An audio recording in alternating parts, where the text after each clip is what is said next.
Hola, muy buenas noches a todos. Espero que se encuentren muy bien y desde ahora una feliz semana, ¿verdad? Eh, Espero que todos se encuentren muy bien.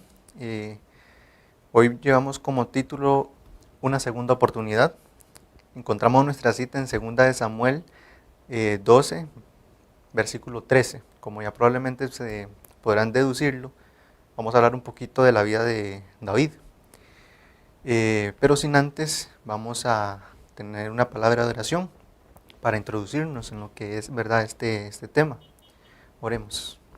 Amantísimo Padre, que moras en las alturas del cielo, santificado y glorificado sea tu nombre, Señor. Gracias, Padre, por la vida, por la salud.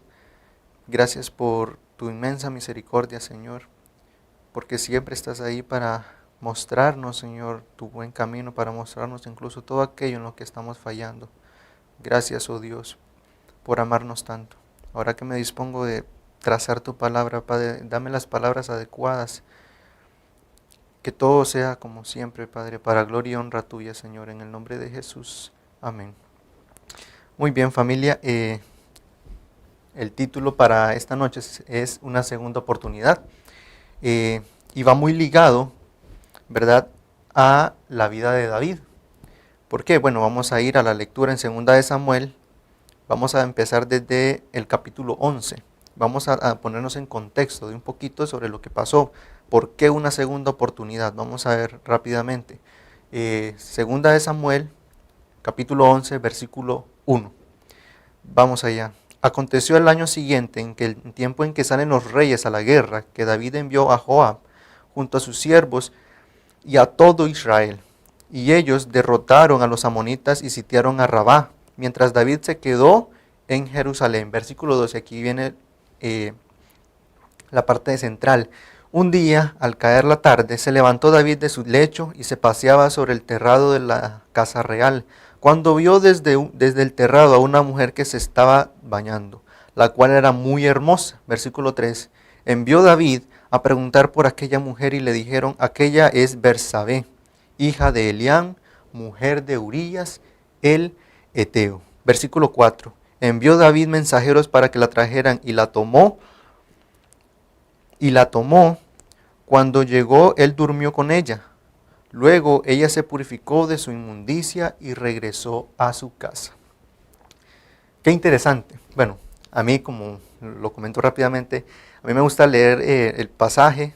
Me leí los 2 capítulos, el 11 y el 12, pero también ansiaba de más, quería más detalles. Y me fui al libro de Patriarcas y Profetas, Espíritu de Profecía, ¿verdad?, para ampliar el conocimiento, para tener una mejor perspectiva o para tener un panorama más claro de lo que, ¿verdad?, ya tenía. Y es muy interesante. ¿Por qué? Porque vemos cómo este hombre, en un abrir y cerrar de ojos, dejó de la comunión con Dios. Se apartó de Dios. ¿Y qué sucede cuando nos apartamos de Dios? ¿Qué es lo que pasa?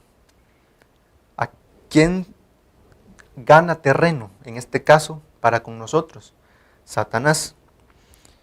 Y vemos algo muy delicado acá, porque dice la Escritura, en el versículo 3 y 4, que David vio y contempló a esta mujer. Dice el Espíritu de Profecía que inmediatamente que cuando la vio, la deseó. Y esto es grave. ¿Por qué? Porque ¿qué dice el 10º mandamiento de la ley de Dios? Vayamos allá rápidamente. Éxodo. Vamos a ir allá. Todos tenemos nuestras espadas. Amén. Vamos a ir rápidamente a Éxodo. Éxodo 20, versículo 17. No codiciarás a la casa de tu prójimo. No codiciarás la mujer de tu prójimo, ni su siervo, ni su criada, ni su buey, ni su asno, ni cosa alguna de tu prójimo. ¿Qué fue lo que había hecho David? Había codiciado a una mujer, y no cualquier mujer. Era una mujer casada con Urías el Eteo, claramente. Pero a esto David no le importó. David la tomó. Y después de que se vio envuelto en todo este asunto, vino y llamó a Urías. Y bueno, ya conocemos la historia, qué fue lo que pasó. Tiempo después, antes de que terminara la guerra, lo mandó al frente para que éste muriera. Y por si fuera poco, añadió incluso más culpa a su pecado, porque incluso fue partícipe de un asesinato. Pero quiero que vayamos a algo interesante. Surgen unas dos preguntas rápidamente. ¿Por qué actuó de esa manera? ¿No sabía David que lo que hizo estaba penado por la ley? Y algo interesante en esto. David no era cualquier hombre. La escritura recalca que David era un hombre conforme al corazón de Dios. Y si David era un hombre conforme al corazón de Dios, tuvo que ser un hombre tenido en alta estima, en grado de alta estima para con Dios. Dios lo tuvo que tener en una alta estima, en un alto valor. Pero ¿por qué actuó de esta manera? Déjenme leerles lo que dice Patriarcas y Profetas. El espíritu de desconfianza, dice, y ensalzamiento de sí mismo fue el que propuso la caída de David. La adulación y las útiles seducciones del poder y del lujo no dejaron de tener su efecto sobre él. También las relaciones con las naciones vecinas ejercieron en él una gran influencia, según las costumbres que prevalecían entre los soberanos orientales de aquel entonces. Los crímenes que no se toleraban en los súbditos quedaban impunes cuando se trataba del rey. El monarca no estaba obligado a ejercer el mismo dominio sobre sí mismo que el súbdito. Todo esto tendía a minoritar en David el sentido de la perversidad excesiva del pecado. Y en vez de confiar humilde en el poder de Dios, comenzó a confiar en su propia fuerza y sabiduría. Y vean esto que sigue diciendo. Tan pronto como Satanás pueda separar el alma de Dios, la única fuente de fortaleza, procurará despertar los deseos impíos de la naturaleza carnal del hombre. La obra del enemigo no es abrupta. Al principio es una repentina ni sorpresiva. Consiste en mirar secretamente las fortalezas de los principios. Comienza en cosas aparentemente pequeñas. Y a esto me lleva algo interesante. Dice el capítulo 11 que David no fue a la guerra. O sea, se quedó. Él estaba confiado, como ya estaba sitiada la ciudad de Rabá. Él dijo, no, pero ¿qué voy a ir a hacer yo? Si ya eso ya está ganado. Ya conquisté ese lugar. Y se quedó en su lecho, se quedó en su casa. Y se quedó ocioso. A lo que me lleva algo interesante, bueno, los invito a leer ese capítulo de Patriarcas y Profetas, porque es sumamente interesante, nos va a expandir más en nuestra comprensión de este capítulo de Segunda de Samuel. ¿Qué sucedió? Bueno, lo que muchas veces nos sucede a nosotros. Descuidamos nuestra comunión con Dios. David lo hizo. Y de inmediatamente Satanás comenzó a tomar terreno. Inmediatamente, no pasó ni un momento cuando Satanás empezó a orar sobre él. A tal punto que logró separarlo de Dios. Y vean la inmensa misericordia que muestra Dios para con su siervo. Y a esto me lleva algo interesante. Dios no nos abandona. Para Dios somos algo sumamente valioso. Somos lo más valioso de este mundo. Noten lo que dice en el capítulo 12, versículo 12. Vayamos rápidamente. Porque tú lo hiciste en secreto, pero yo haré esto delante de todo Israel y en pleno sol. Versículo 13. Entonces dijo David a Natán, pequé contra Jehová. Natán dijo a David, también Jehová ha perdonado tu pecado y no morirás. Pero por cuanto con este asunto hiciste blasfemar a los enemigos de Jehová, el hijo que te ha nacido ciertamente morirá. Ahora les pregunto, ¿las consecuencias de las malas decisiones de David terminaron cuando Dios lo perdonó? Claramente no. Continuaron. Y esto me lleva a algo interesante. Dios nos perdona. El problema del perdón no está con Dios. El grande problema, como una vez dijo un pastor, es que la vida puede no perdonarte.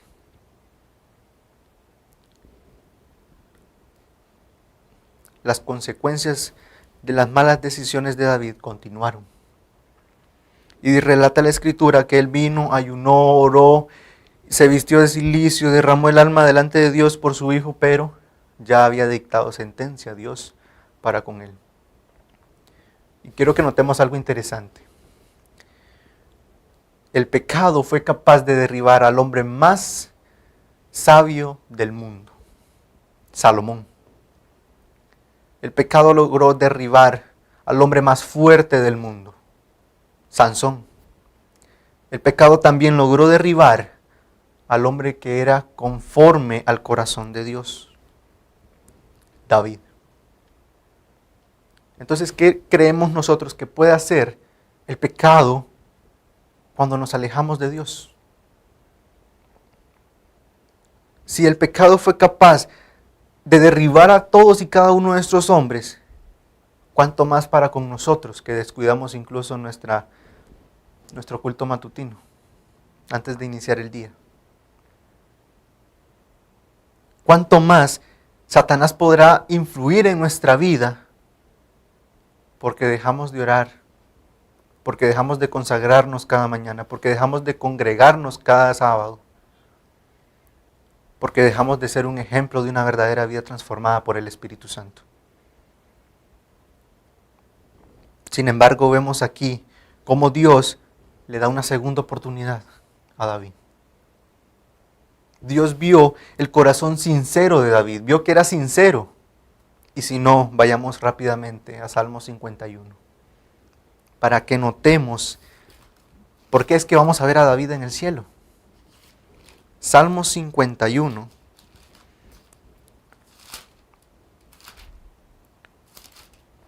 ¿Qué es lo que nos dice? Vamos a leer desde el versículo 5. Salmo 51, versículo 5. En maldad he sido formado y en pecado me concibió mi madre. Tú amas la verdad en lo íntimo y en lo secreto me has hecho comprender sabiduría. Ahora, me llama mucho la atención esto. Tú amas la verdad en lo íntimo. Ahora, ¿por qué especifica claramente en lo íntimo? Porque una cosa es lo que hacemos allá afuera con todos los hermanos. Una cosa es lo que hacemos allá afuera en la iglesia con los demás. Pero otra muy distinta es cuando lo hacemos en lo íntimo, con nuestra familia, en nuestra vida personal. Dios ve cada detalle de nuestra vida.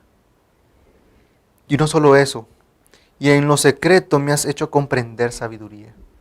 ¿Por qué en lo secreto? Bueno, cuando tomas momento para orar en lo íntimo con Dios, cuando tomas el momento para meditar en los mandamientos de Dios, cuando tomas el momento para orar, para consagrarte, cuando estudias la Biblia diariamente antes de irte al trabajo, o si sales temprano, Dios te instruye. Dice el versículo 7, purifícame con hisopo y seré limpio, lávame y seré más blanco que la nieve. Hazme oír gozo y alegría, y se recrearán los huesos que has abatido. Esconde tu rostro de mis pecados y borra todas mis maldades. Versículo 10. Crea, oh Dios, en mí un corazón limpio y renueva un espíritu recto dentro de mí. No me eches de delante de ti, no quites de mí tu Santo Espíritu.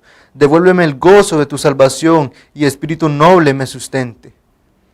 Entonces enseñaré a los transgresores tus caminos y los pecadores se convertirán a ti. Líbrame de homicidios, oh Dios. Dios de mi salvación, cantará mi lengua tu justicia. Y si seguimos leyendo, notaremos claramente cómo David había visto la enormidad de su pecado. Notaremos claramente cómo David estaba ciego y no podía ver hasta dónde habían llegado las consecuencias de sus malas decisiones. ¿Cuántos de nosotros hoy día estamos en esa misma condición? Que no logramos ver la enormidad de nuestro pecado porque estamos lejos de Dios, porque nos hemos apartado de Dios. Sin embargo, así como mandó a Natán, Dios también envía a sus siervos para mostrarte tu mal proceder, para mostrarte todo aquello en lo que estás faltando, todo aquello en lo que estás errando. Y así como con los profetas, así como con el pueblo de Israel en el pasado, Cuando pecaban y se iban tras dioses ajenos, Dios les enviaba profetas, Dios les enviaba jueces y hacían volver al pueblo, reformaban al pueblo. Así también Dios hoy día levanta hombres de fe, hombres temerosos de Dios para exhortarte, para mostrarte todo aquello en lo que has errado. Y esta exhortación no viene de ellos, viene de parte de Dios. ¿Cuántas veces tus vecinos, tus amigos de la iglesia, el anciano, el pastor, ha venido a ti a decirte, hermano, esto y esto que has hecho no está bien? Pero cuánto más nosotros nos hemos entregado al orgullo y la soberbia y hemos sido necios. No hemos querido escuchar el consejo del Altísimo. Hemos despreciado las reprensiones del Señor. Entonces, ¿qué es lo que queremos?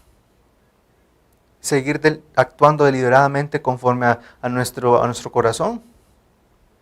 ¿Seguir siendo yo soy Dios como lo hizo Adán y Eva cuando comieron del árbol del conocimiento del bien y del mal?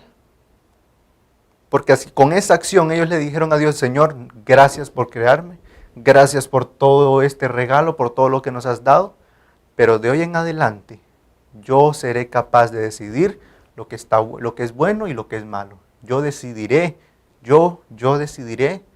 qué es lo mejor para mí. Y eso es lo que estamos haciendo, tristemente. ¿Cuántas veces el Señor ha enviado a sus siervos para que vuelvan nuevamente en sus caminos? Y por eso, como dijo una vez un predicador, a mí me admira que Dios, cuando cuenta la historia de los grandes hombres de la Biblia, no solamente cuenta las cosas buenas de la vida de ellos, también cuenta las cosas malas. Ahora, ¿por qué? Porque si en la Biblia se contasen solamente las cosas buenas de los santos hombres de Dios, bien dijo, tú y yo nos desanimaríamos. Y pensaríamos que es imposible ser un buen cristiano. Pero en la vida de todos y cada uno de estos hombres santos de Dios, hubo episodios escabrosos. Y Dios registró eso en su palabra para que tú y yo, si en algún momento de nuestra vida, si en algún momento caemos, tropezamos, no nos desanimemos. Y no pensemos que porque hemos caído una vez está todo perdido. Que porque nos hemos alejado ya no hay esperanza. Pero si para estos hombres santos de la Biblia que cayeron hubo esperanza, ¿por qué no puede haber para ti? ¿Por qué no puede haber para mí? Y como bien dijo este pastor, nadie tiene derecho en este momento, si me estás escuchando, no tienes derecho de salir de aquí, de salir de esta transmisión sintiéndote derrotado. Sintiéndote que estás perdido, que ya no puedes volver. Hay esperanza. Y la vida del rey David, para mí, me da esperanza. Vamos a ir a una última cita para culminar con este tema.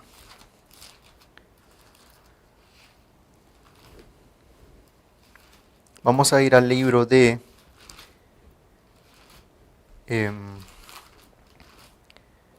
Hebreos 3, capítulo 3, Hebreos capítulo 3, versículo 12. Mirad, hermanos, que no haya en ninguno de vosotros un corazón tan malo e incrédulo que se aparte del Dios vivo.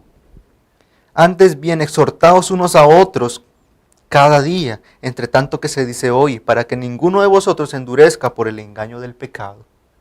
¿Por qué?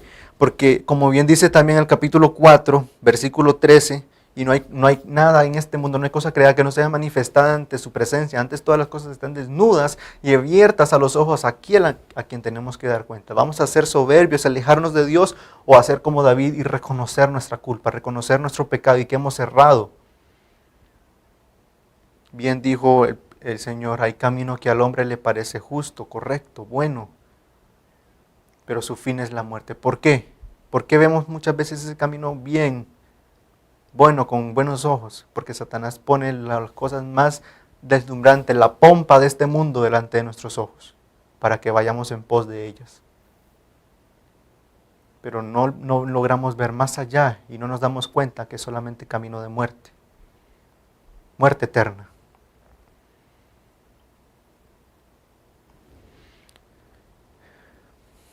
El Señor viene pronto, familia. ¿Qué estás haciendo?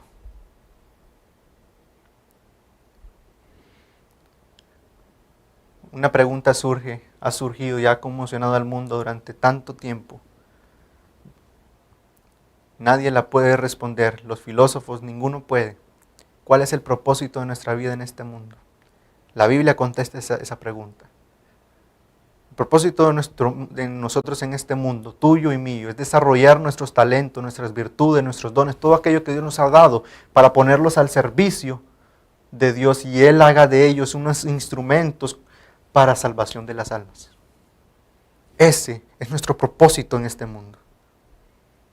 No importa si has caído 1, 2 o 3 veces, Dios siempre te va a dar una segunda oportunidad como con David. Y una y otra.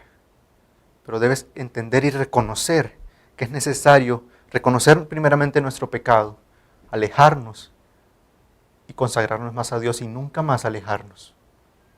Porque como podemos ver a través de la vida de David, solamente acarrió desdicha y tristeza para con su casa. Vamos a orar.